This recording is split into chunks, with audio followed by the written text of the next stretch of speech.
The gentleman from the 25th District, Representative Dammeier. Mr. Speaker, I rise with a great deal of pride, honor, and respect in support of this resolution and would encourage its unanimous adoption. Mr. Speaker, as you may well know, I have served in the Navy. I had the pleasure and privilege of graduating from the United States Naval Academy and serving 8 years in the Navy. So I have a deep connection with this particular day and this particular resolution.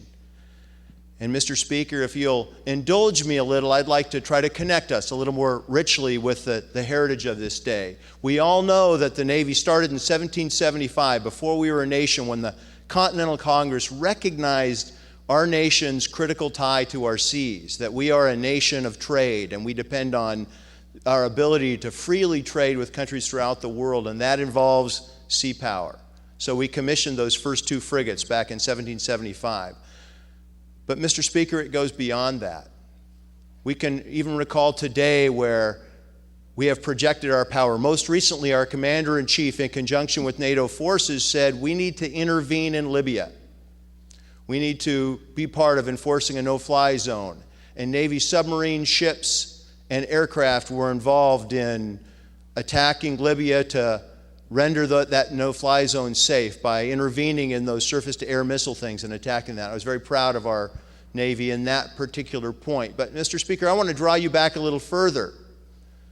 32 years ago, when I was a midshipman on board the USS Wainwright, under the order from our Commander-in-Chief, then President Reagan, I was also off the coast of Libya.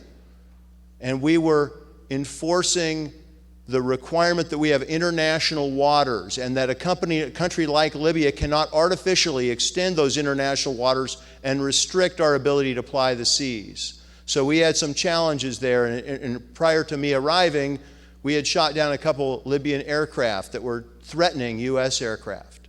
So we have a long, rich history with Libya, and Mr. Speaker, it goes further back. It goes back to the first Barbary War, where we took on the Barbary pirates in the early 1800s. Mr. Speaker, our Puget Sound has a rich connection to that war for a variety of reasons. One is Captain Bainbridge, the namesake of Bainbridge Island, participated in that war, commanding the frigate USS Philadelphia.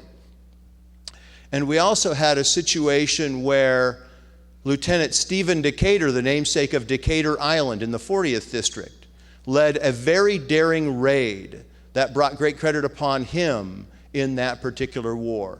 And that war, Mr. Speaker, was where our country really stood up for what we're talking about. You may recall the famous quote that came out of that war: "Millions for defense, but not one red cent for tribute." That was really about the United States coming of age. But the Navy's role has much more to do than just power projection and fighting.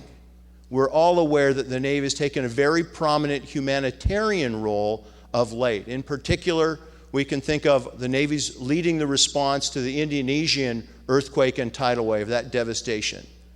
And I was excited to see that the USS Ronald Reagan is leading the response to the Japanese earthquake and tsunami.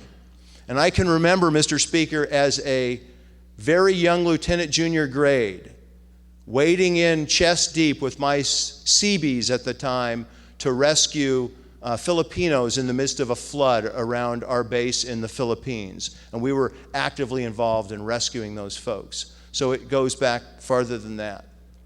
But Mr. Speaker, the Navy is much different than our other armed forces. In the Navy's role, and we are doing our job when we are forward deployed.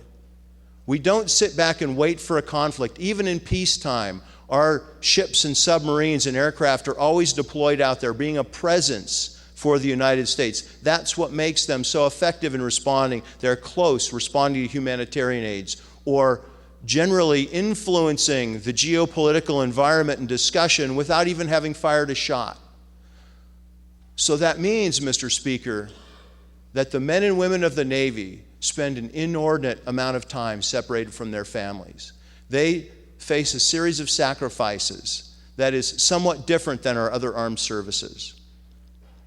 I had the opportunity to find out I was a dad for the first time by a Quality Inn operator because I was deployed overseas in Guantanamo Bay, Cuba, while my first son was born. Mr. Speaker, I can't imagine as I look to the gallery how many birthdays, anniversaries, births, and holidays have been missed by the collective time of those officers represented in the gallery. Mr. Speaker, they have made a tremendous sacrifice for our country, and I am tremendously grateful for it. Thank you, Mr. Speaker.